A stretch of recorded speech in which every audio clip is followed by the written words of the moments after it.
Hello, I am Stacey Jones, and welcome to Distopia News. Tonight we look at the declining US dollar and give you a timeline of how it all started, and when we think the inevitable will happen. In 1971, President Richard Nixon closed the gold window in order to address the country's inflation problem and to discourage foreign governments from redeeming more and more dollars for gold. That was the start of the dollar becoming the international currency of trade. Today, over 50 years later, the dollar is on the decline, and here's why. Number 1. The fall of the dollar started at the end of February 2020, soon after the U.S. government pulled out of Afghanistan.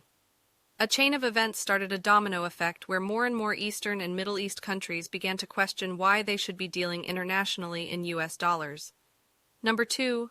Then the Ukraine war happened, and sanctions upon Russia forced the rest of the world into high inflation and energy costs. Who was the one country to gain from gas sales in the EU when Russia stopped supplies? The USA. Since then, the Middle East has accused the US of weaponizing the US dollar after the US threatened to cut access to the SWIFT system, which is the way we all deal in dollars internationally, to any country that refuses to trade with them. It's dealings like this that has got the dollar into trouble. Number 3.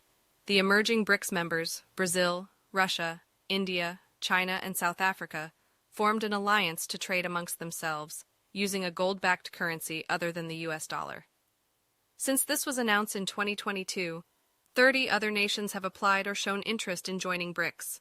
Amongst them are Saudi Arabia, Iran, and more recently Japan, Australia, and New Zealand. Number 4. France has declared they will trade with China in a large number of commodities, and are happy to trade in yuan, the Chinese and BRICS currency, and will ditch the US dollar as a trading currency. Number 5. The President of Kenya, Mr. William Ruto, has urged the nation to get rid of all the US dollars before it devalues, and has also agreed to pay for international trade in Kenyan shillings, rather than use US dollars.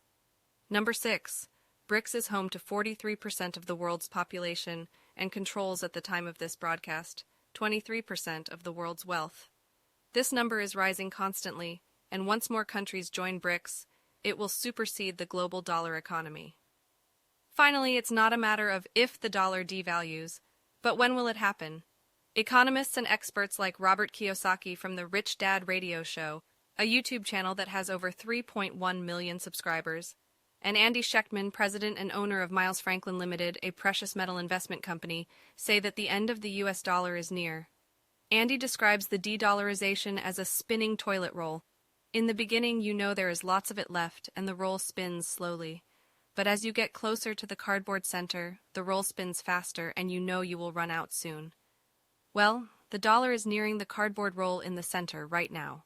If you have funds, dollars tied up in savings and other money accounts, it is time to move it to a more secure investment like gold or silver, or some other commodity or precious metal that you can physically hold on to. We owe it to ourselves to look after our wealth wisely. Don't wake up tomorrow and find out it has all disappeared because no one will bail you out. Thank you for watching, and look after yourselves. This is Stacey Jones for Distopia News.